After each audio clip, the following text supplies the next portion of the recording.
and you guys are in for a treat. We've been sitting for a while. So our next guy up, you may remember him from last time. He also was someone that someone said, we want more of Ron. We want Ron. We want Ron. He is a fantastic guy. He does breath work. He's a Hollywood producer, produces great shows like the ESPY Awards, the Oscars. Has been Tony Robbins' guy that produces all of his big live events. He says this: the anxiety of life can be overwhelming and debilitating.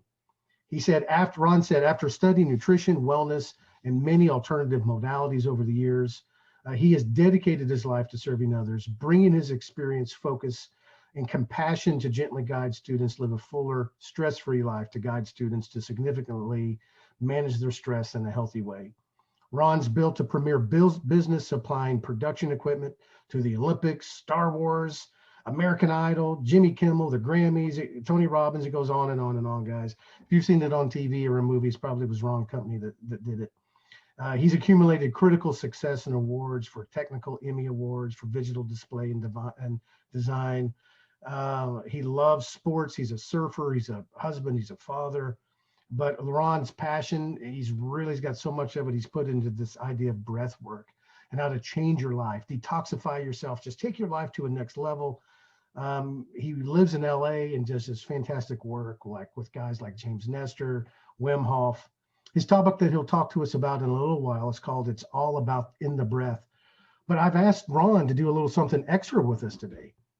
I've asked him to be on here to help us actually take a break, because after a couple sessions, we want to get up and get moving. And instead of just doing the boxing this time, we're actually going to be doing a little bit of breath work. And so Ron is going to help us do the real deal. Mr. Ron, are you here with us, sir? I am here. Awesome. Welcome, brother. Welcome. Greatly appreciate that introduction. I will need to screen share in just a minute. You got it, sir. Glad to see all your faces, most of your faces anyways. We're going to cut this a little shy of the 15 minutes. I know in interest of time, but want to also take you through a few of the breath practices that can help you stay connected, can help you sleep at night, help you have better conversations with your wife, husband, kids. So what we want to do when we breathe, we want to be able to sit up straight. We want to relax the shoulders. And we want to do something contrary to what we've been told since we were kids, which is stick the chest out and belly in. We really breathe through our bellies. All the oxygen that comes into our body, that get used most, ends up in our lower three lobes, which is down in your belly. And when you pull your diaphragm down, you create more room, and it pushes and puts pressure on all your vital organs and helps move the blood around and helps pump your heart. So when you breathe in through your nose, put your hand on your belly, feel it extend, then fill your chest, and then back out. It's a slow process. You might actually start to feel a little more connected. And exhale. So we'll do a count of 4 in and a count of 4 out. It's an easy count. We'll call that water breath, something that you want to do all the time. Sustenance. And as you breathe, feel your hand move out. And then your chest, and then back in. Just count nice and slow. 1, 2, 3, 4 in, 2, 3, 4 out. That's the breath you want to use when you are reading your email. It's the breath you want to use when you're talking with your kids or your spouse or your boss. It's a nice, peaceful, controlled breath. You're in your parasympathetic state. You're not agitated. Now the next breath, we'll call whiskey breath. It's a very relaxing breath, and it's one that you can take with you to bed, to sleep. And it's that same count, 4 in, you're filling up your belly. And then you're exhaling, but your exhale is to the count of 6. And what you're doing is you're creating carbon dioxide. And you're actually using your oxygen in this breath. It goes to all parts of your body. It's relaxing. It accesses your heart, creates nitric oxide in your sinuses. It's a vacillator. There's more blood going to more places with less stress. You're using your diaphragm, creating less work on your heart. And this is something you can do when you wake up, when you go to sleep, whatever you need to calm down, control pain.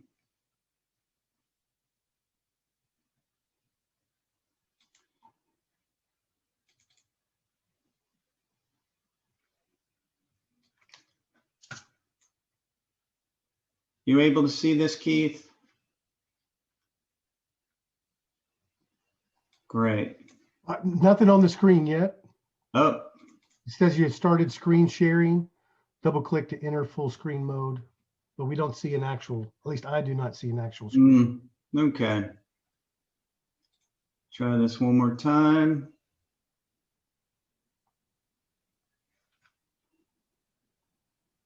All right, well, we'll continue on with this. So as you're counting, you start to lose your focus on the outside things. You breathe in, fill up the lower 3 lobes of your lungs. That's where all your blood settles, is in your lower 3 lobes, so that oxygen mixes with that blood, transmit to all parts of your body. And on your exhale, you're creating carbon dioxide, which is very important. Without carbon dioxide, the oxygen will not release into your blood. So as you are exhaling slower, you're creating that carbon dioxide. That releases the oxygen into your blood. That accesses your parasympathetic state in your relaxation. So the next breath we're going to want to do is to get into, it's called the box breath. And this again is a way just to control your sympathetic, parasympathetic nervous systems. It's a way to access your vagus nerve. It's a way to control what's going on in here and in here when everything out here is out of control. So it's a 4 count in, hold for the count of 4, exhale for 4, and then hold at the bottom for 4. And when you hold at the bottom, you may feel a little air hunger. Just gently push up against that, and then we'll go back into the breath. So we breathe in, 1, 2, 3, 4. Exhale or hold, 2, 3, 4. Exhale, 2, 3, 4. Hold at the bottom, 2, 3, 4. Inhale, 2, 3, 4. Hold, 2, 3, 4. Exhale, 2, 3, 4. Hold, 2, 3, 4. Now just count to yourself. Inhale, take yourself through that breath. Focus on your own count. Inhale for 4, hold for 4, exhale for 4, hold for 4. And what we're doing is we're slowing down the number of breaths you take per minute. The average person breathes 20 to 30 times in a minute. A proper breathing protocol is only 10 times per minute. And the best protocol for breathing is 6 breaths per minute. That creates the perfect balance of acidity and alkalinity in your body. That's your pH balance. But 10 is a good breath. So as you breathe in 4, hold for 4, exhale, and then hold at the bottom. You're starting to build up your tolerance for carbon dioxide.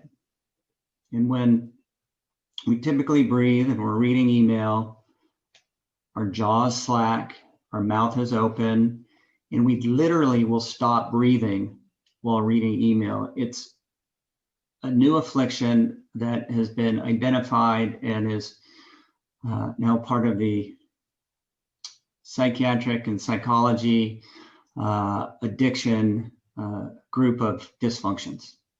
And when you are holding your breath involuntarily, it's like sleep apnea. It starts to affect your brain, physically affects you, creates inflammation.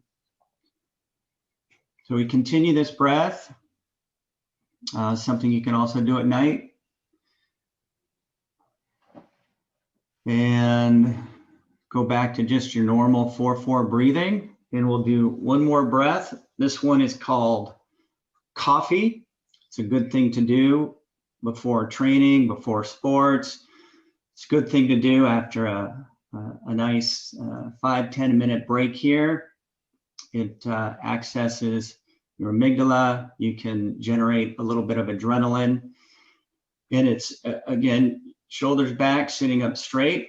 It's a series of short exhales. You can exhale through your nose if it's not too stuffed, or exhale through your mouth. But you want your diaphragm to automatically pop up. So all you're doing is breathing out, but your diaphragm is automatically filling back. So do that 20 times. Quick, sharp exhale, diaphragm pops it back up.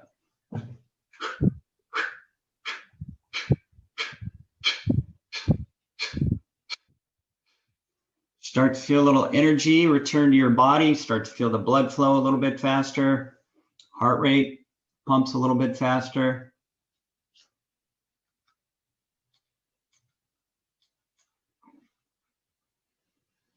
Very good.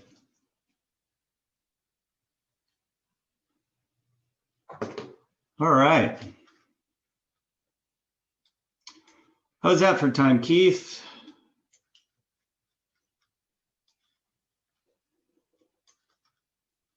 Well, that was great, sir. Man, that's really cool. That last, I mean, all of them, but that last breath, how you breathe and automatically fill back up. That's really fantastic. Well, there's a breathing protocol for a lot of different things, but primarily what we all want to be doing is breathing through the nose. I'll get into some of that right now. Let me bring up my share my screen.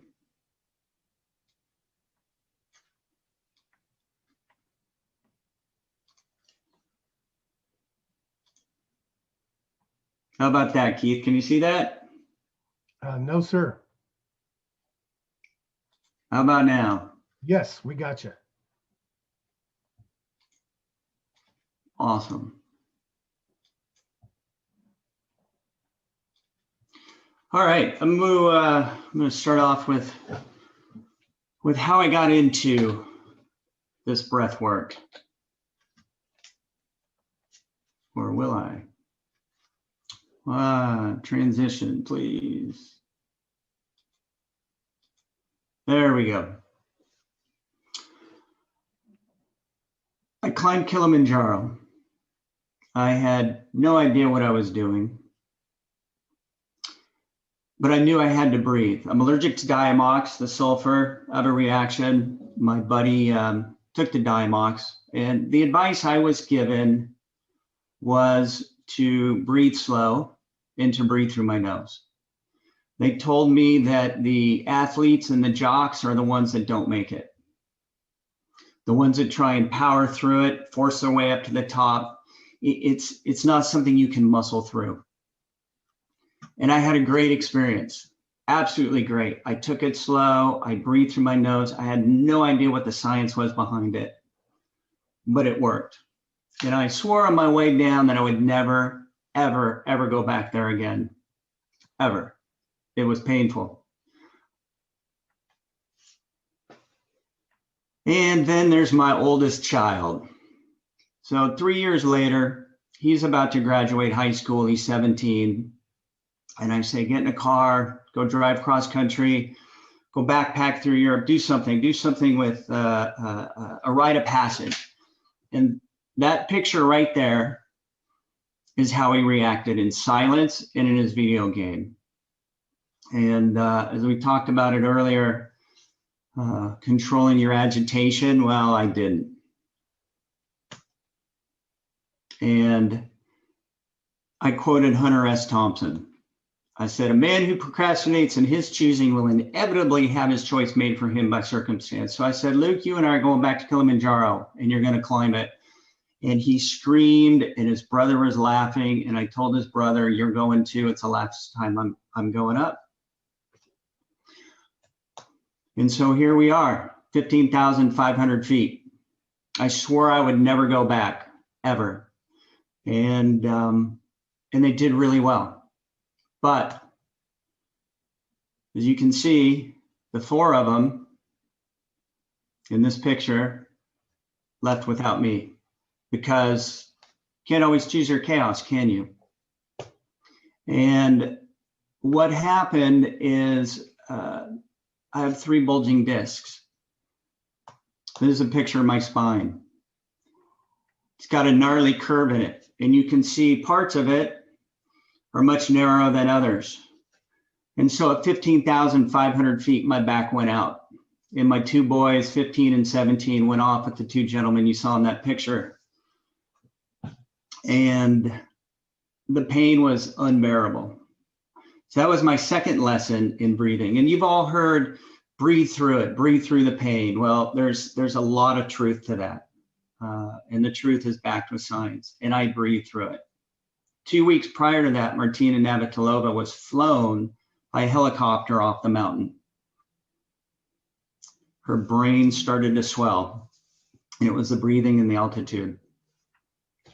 So we can't always choose our chaos. And how do you work with that anxiety? Well, these 2 kids made it up, and I didn't. But that was the starting point for me in my exploration through breath, through anxiety, and all the challenges those things bring. One of the greatest books I've read is literally called Breath by James Nestor. Amazing guy. And one of the quotes I pulled from that is, what if overbreathing wasn't the result of hypertension and headaches, but it was the cause? And what that means is there's a lot of maladies that we have that may not be caused by what they think they are, but perhaps something more basic. You know, perhaps breathing improperly causes hypertension and headaches. Perhaps it's responsible for a majority of the inflammation in our body. You know, diabetes 2 and heart disease, for the most part, is preventable. There's a lot of science behind how to, I don't want to say how to eliminate, but how to reduce significantly.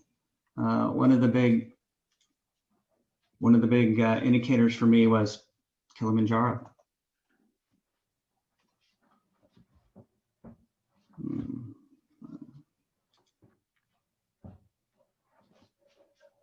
So the science of breath. As I was saying earlier, when we're breathing, there's multiple ways that we can breathe, what it does to the physiology. When we breathe through our nose versus our mouth, it sets off thousands of different chemical reactions, and we are in complete control of that. Wim Hof, a lot of you may have heard of. He's the guy that does the ice baths, extended time swimming in ice. He started breathing as a young man, and was the one that really started the science and made it the forefront.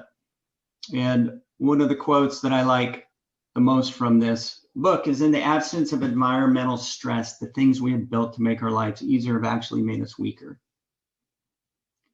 But what if we could reawaken the dormant physiological processes that made our ancestors so strong? So for me, we've developed a lot of bad habits over time. a lot of bad habits. And there are ways to go back and recorrect some of those. And this affects the athlete. It affects people that are depressed. It affects people that are anxious, panic attacks, helps people with pain, helps us to sleep at night significantly. When we're in an agitated state, cortisol is always running through our brain. Cortisol will absolutely keep you up at night. So how we breathe physically changes how we function. And what I want to have you do here, I'm assuming you're all breathing through your nose now, 4 in, 4 out, but if not, do. Think about where your tongue is right now. Your tongue is likely in the roof of your mouth, pressed against your palate, probably touching the 2 sides of your teeth. That is a normal function. And you know, when you have pressure like this, it creates space. So the pressure of your tongue up into the roof of your mouth keeps your teeth wide. And what you get for that, good cheekbones, straight teeth, your eyes look alert, wider face, good airway size. So what I want you to do now is to drop your jaw a little bit and breathe through your mouth. Right, where's your tongue? It's not touching the roof of your mouth. There's no pressure keeping your teeth wide. So what happens? Teeth will get crooked. There's no more space. Cheekbones fall in. It affects your neck. And also when you're outside of your jawbones drop, it'll drop your eyes. It'll give you that tired eyes look. And you've seen all the movies that when they say something not so nice, they'll call them a mouth breather. Well, that's what physically happens to your body and your face. So physically, breathing through your nose changes the structure of your bones, your face. It changes your airways. You will snore, create sleep apnea, myriad of different problems. So it also changes us chemically. So physically there's the change, but chemically it changes us as well. And what's really important for that, what's important for me and my health and my relationships, and this also goes for the athlete, as well as a guy or a girl that sits behind a computer all day long. We affect our parasympathetic states and our parasympathetic states. So what happens when we breathe through the mouth? We activate the amygdala. The amygdala controls our fight or flight or freeze. So when we're breathing through the mouth, we're intentionally and automatically controlling this process of the brain. We're agitated, primal, anxious, bored, fearful. We're in that fight or flight. Your cortisol races, stress. And how is that going to help you with your interview? How's that going to help you when you get home from a hard day of work? When you walk in to go see your kids, your family, your wife, your husband? And when we stay in that state, that's when it becomes toxic. It's one thing if you're getting chased by a tiger, you react to it, the adrenaline drops, your cortisol goes up, and the cortisol fires off all the energy that's left in your body all at once. And it leaves a chemical residue. But you're away and you're safe. But what if you continually do that to yourself? Day after day, you get yelled at by your boss, and instead of letting it go 15 minutes later, you're thinking about it that night while you're trying to have a conversation at the dinner table. And you go to sleep with that, and you wake up with it the next day, and you're still carrying that slight level of agitation. You can only be in your sympathetic state or your parasympathetic state. You can't be in both.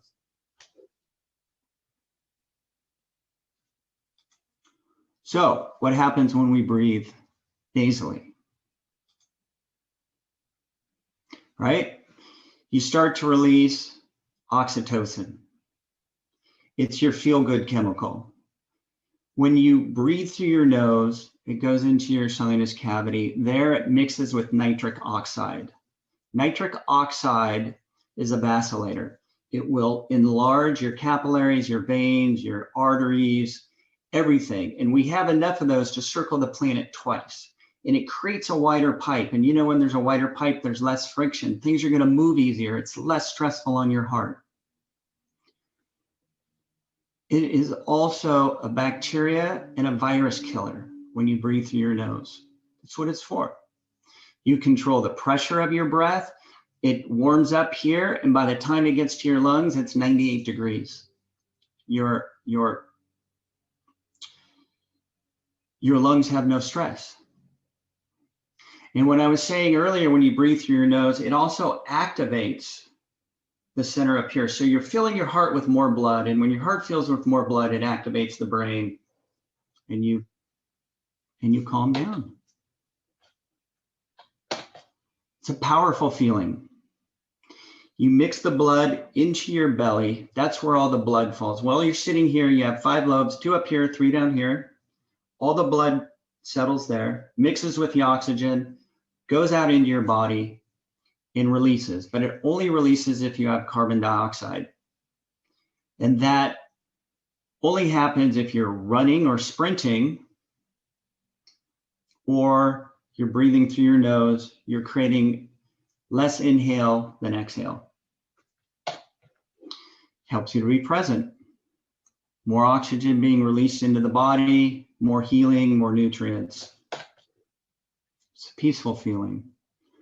When you breathe the whiskey breath, you breathe 4 in, 6 out, 8 out. You're creating more carbon dioxide. It's releasing the blood. You feel good. There's no stress in your body. There's chemical changes going on. Blood pressure lowers. Heart rate lowers. Your cortisol drops. And when we are thinking about the same thing over and over and over without a solution or without letting it go, it becomes toxic to our body, it becomes toxic to our mind, and toxic to our relationships. And we can't heal. So if you're an athlete, you want to train in this way. You want to train in the parasympathetic state. When you get to the race, you can pump up, you can get that cortisol running, you can blast every little bit of energy out of your body and every cell for the run. But while you're training, you want to train your body in this way. You want to breathe through your nose. It's going to be harder to start. But once you learn to do that, you start to create more blood in your system. The Tour de France, Lance Armstrong, what Lance would do, he would take blood out of his body, put it in a freezer for 3 weeks. He would grow more and then put it back into his body right before the race. You can simulate that by breathing with a series of breath holds on a regular basis. You can create more blood cells. More blood cells, more oxygen going to your body is going to help you with that last 1% or 2%. Or a non-athlete, weekend warrior, it may help you 10 or 20%. So diaphragmatic breathing, what I'd asked you to do earlier, when you do breathe and you're conscious of it, put your hand on your belly, feel it fill up. It's pulling the lungs down. The heart works less. It's pushing everything on your intestines and your vital organs. It's moving things around. Significantly reduces stress on your heart. Helps lower, again, another avenue of lowering blood pressure if you have high blood pressure, and your heart rate. Reduces stress. So one of the other things, and the reason I showed you a picture of my spine at the beginning, is my spine doesn't look like that anymore. When I started to breathe, and after 2 surgeons told me that I would have to fuse the lower 3 vertebrae in my body, I went to one, went to another, and then the third guy said, why don't you try a few other things? And so I incorporated intentional diaphragmatic breathing. And over the course of 7 months, it created space where the collapsed discs were that I have not had to get surgery. And the second part of that is my spine is almost straight. It's a remarkable physiological change that I did not think was ever possible. So, pre-game breathing protocol. We went through this earlier. It's a 3 count in. This is a little shorter than the whiskey. It's 3 counts in, 6 counts out. We do that for 2 or 3 minutes before a workout. I do this when I wake up. Then I go into a little more intentional breath work, something a little faster. It's 2 counts in, 1 out. I think we got enough time. Why don't we go through this once, see how you feel. We're going to do a breath hold on the exhale, which may, for some of you, may not sound possible, but when you breathe through your mouth, you put a lot of oxygen into your cells. It attaches to your hemoglobin. You'll become 100% oxygenated. The trick is, how do you release that? And you release that through carbon dioxide. So when you hold your breath, you're creating carbon dioxide. It releases the oxygen. The carbon dioxide then attaches to that molecule, goes back up in your lungs, and eventually will exhale. So we're going to do this for 60 seconds. It's a quick in and out. If you can all go ahead and start.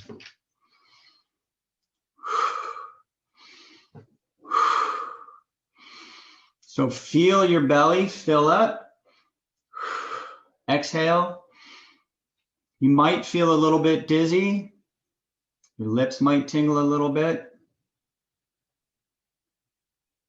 That's okay. That's exactly the way it's supposed to feel. We'll do that for 30 more seconds. So we walk around at about 96% saturated. We're going to pump this up to 100%. We'll do 10 more breaths. Good breaths, good and deep into your belly. 5 more. 3 more. Last one in, big deep breath. Exhale and hold. Just leave a little bit of air in your lungs. Exhale, just hold. You can feel your blood move through your veins. If you feel that air hunger, push up against it gently. If you do need to breathe, just go ahead and breathe.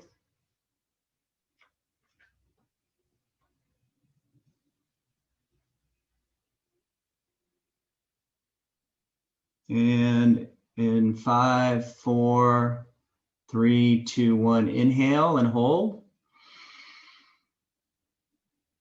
We'll hold that for 10 seconds. 3, 2, 1, and exhale. So that is part of the, what I call game day breathing protocol. What that does is starts to build up your tolerance to carbon dioxide so you can better utilize your oxygen. The more carbon dioxide you build up, the more oxygen you're going to release into your body, right? And if you're breathing through your mouth, you have oxygen in and out, none of it's being released, you're anxious, and you hit a chemoreceptor that can then start a panic attack. That's why people, when they hyperventilate or have a panic attack, they're told to breathe into a bag. So when you breathe into yourself, you're starting to build up carbon dioxide. And it almost seems counterintuitive, but it is amazing for when you're anxious and stressed, as well as the athlete. And then on the end of that, to slow your heart back down, you can do a 4 count in and an 8 count out.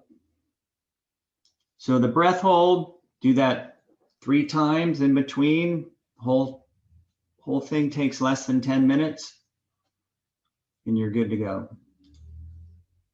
So why? Why is this important to you? Well, that pH balance, when you breathe properly, if your pH is not in balance, it will literally take minerals from your bones to balance itself. You can tap into your autonomic nervous system. That's misspelled. Focus helps create mental clarity, sense of peace, reduces your anxiety, stress, panic attacks.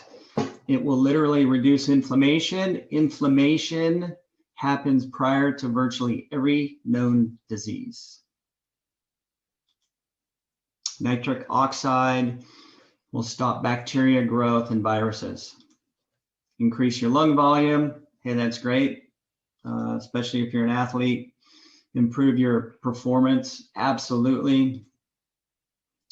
Oxidative stress, acidosis is reduced with consistent practice. It reduces blood pressure and reduces heart rate.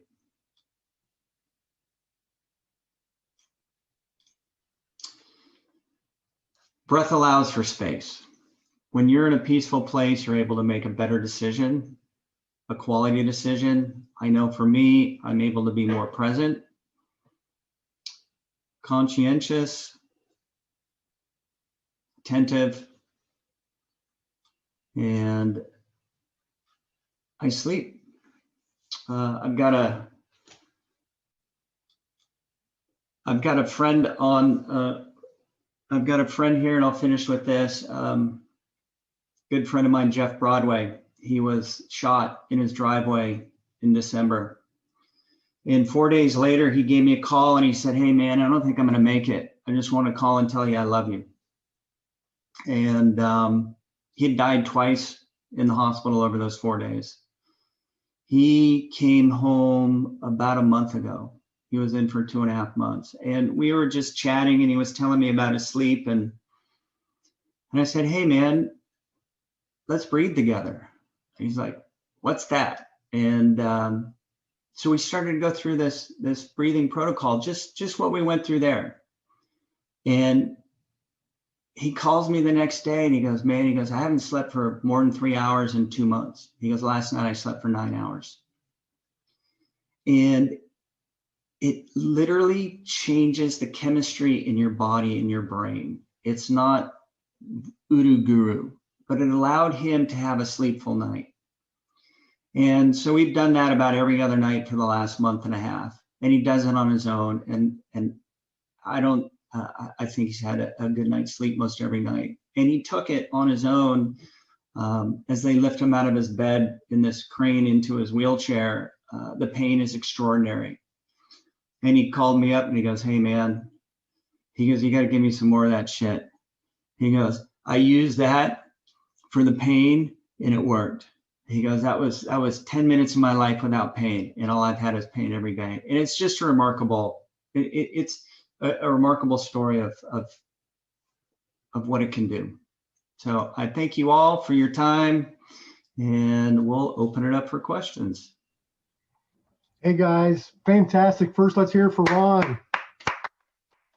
Awesome. Yes. Way to go. Fantastic. I mean, Ron, there's just so many things here that is just incredible. I mean, you can't even begin to name them all.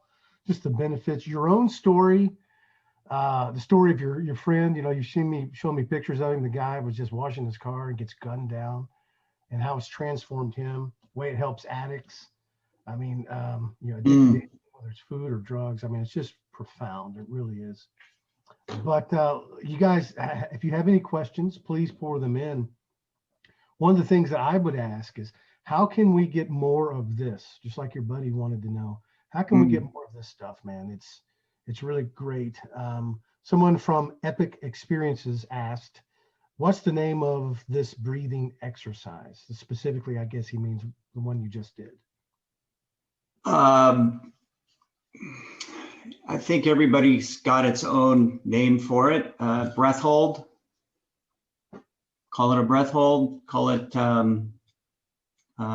game breath. Game breath. I like that. Game breath. Good. And if we wanted to do more of this, do we need to, would you recommend reading James Nestor's book? Where can we get James more? Nestor's book is fantastic, and it does have a number of different types of breath. I can email out to you, Keith. I email out to everyone a few different protocols. The basic ones to start with: 4 in, 6 out, 4 in, 8 out. 60 seconds of quick breathing, followed by a breath hold on the exhale. And do that 3 times in a row. It's also a great way to reset your amygdala. When I get into a train of thought or ruminate, if I do that set of 3, it completely resets my brain, and I don't have that same draw to whatever that agitation was. It's gone. And there is literally a chemical pull to those moments and times of things that are difficult to let go, and those can stress and strain your day. Wow. Yeah, that's powerful. So powerful. You know, one of the biggest things I help people with is the mindset or the psychology of success. Being able to breathe and change your state. You know, that is everything in making a great decision, being focused on your result. And I just don't think that this is talked about enough. I really don't. I don't. So fantastic, guys. Ron, if you would, please send that in. I mean, you know, it is just incredible. Thank you so much, guys. Let's hear it for Ron once again. Yes. And when it comes to that, everything that's been said so far, I've got a little video I'm going to show you from my daughter, and I think it expresses our sentiments really well about what's been going on. Oh yeah. Oh yeah. Oh yeah. Oh yeah. Oh yeah. Oh yeah. Oh yeah. Oh yeah. Oh yeah, guys. That's it. Oh yeah. That's about what we can say. She made that video for me. It's really good. Oh yeah. Good stuff coming up, guys. And it's not going to stop there. You know, like we said, our motivation is just to really give great experiences. And Ron's going to send that over to us. Thank you, Ron.